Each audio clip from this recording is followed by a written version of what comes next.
আজকের মঙ্গল সমাচার, লূক 21 অধ্যায় 12 থেকে 19 পদ।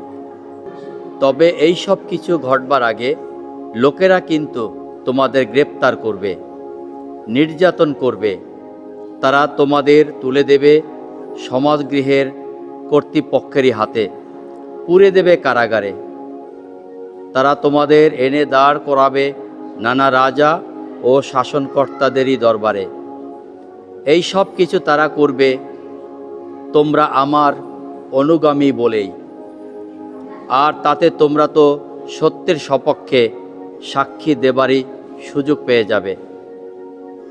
তাই মনে এই সংকল্প নাও যে তোমরা কিভাবে তখন আত্মপক্ষ সমর্থন করবে, তা আগে থেকেই তোমরা ঠিক করে রাখবে না। কেননা আমি তখন নিজেই তোমাদের এমন কথা বলবার ক্ষমতা ও জ্ঞান এনে দেব, যার সামনে তোমাদের শত্রুরা কেউ দাঁড়াতে পারবে না, যার বিরুদ্ধে তারা কোনো যুক্তি দেখাতে পারবে না। সেদিন কিন্তু তোমাদের বাপ মা, ভাই বোন, আত্মীয় স্বজন, বন্ধু বান্ধব তোমাদের শত্রুর হাতেই তুলে দেবে। এমনকি সেদিন তোমাদের কয়েকজনকে মেরে ফেলাও হবে।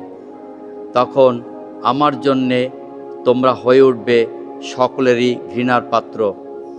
কিন্তু তবু তোমাদের মাথার এক গাছি চুলও নষ্ট হবে না।